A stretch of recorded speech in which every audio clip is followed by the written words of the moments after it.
Every afternoon, the children used to go and play in a giant's garden. The giant was not there. He had gone to meet his friend. It was a large, lovely garden with soft green grass. There were beautiful flowers that grew on the grass like stars. There were 12 peach trees in the garden. The birds sang sweetly on the trees, and the children listened to them in delight. They said to each other, "How happy we are here!" The giant stayed with his friend for 7 years. One day, he decided to come back to his castle. When he came back, he saw the children playing happily in his garden.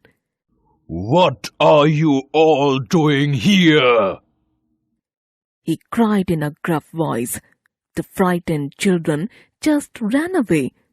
"My own garden is my own garden," said the giant. "and I will allow nobody to play in it but myself." So he built a high wall all around it and put up a notice board, "Trespassers will be prosecuted." He was a very selfish giant. Now the poor children had nowhere to play. They wandered around the high walls when their school got over and talked about the beautiful garden inside. Then came spring, and all over the country there were blossoms and birds. Only in the garden of the giant it was winter with snow and frost. The birds did not care to sing in it as there were no children, and the trees forgot to blossom.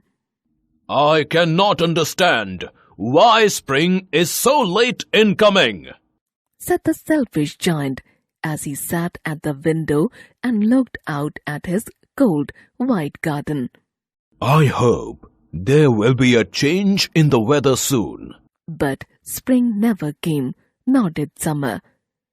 One morning when the giant woke up, he heard some lovely music.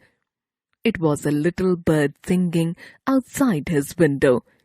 It seemed to him the most beautiful music in the world. A nice perfume reached him.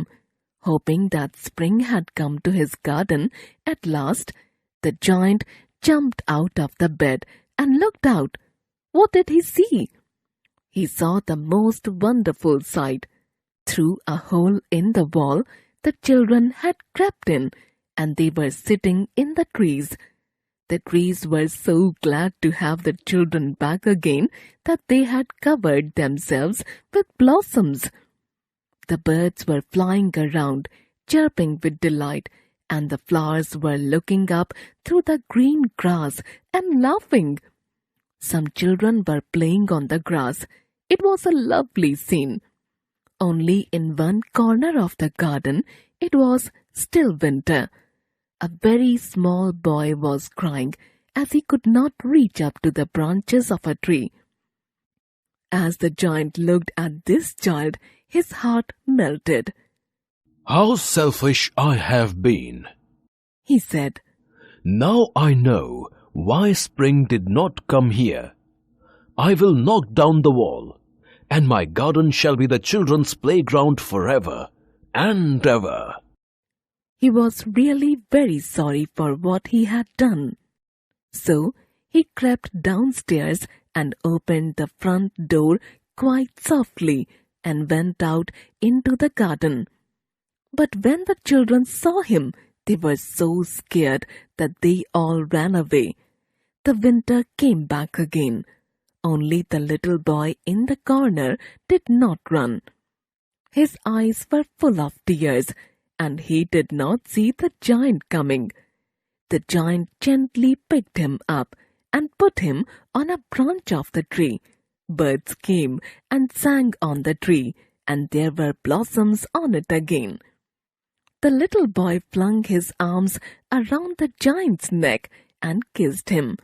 When the other children saw that the giant was not wicked any longer, they came running back, and along with them came spring. "It's your own garden now, little children," said the giant. He took a big hammer and knocked down the wall. All day long the children played in the garden, and in the evening they came to the giant to bid him goodbye. Every afternoon, when school was over, the children came and played with the giant. Years passed by.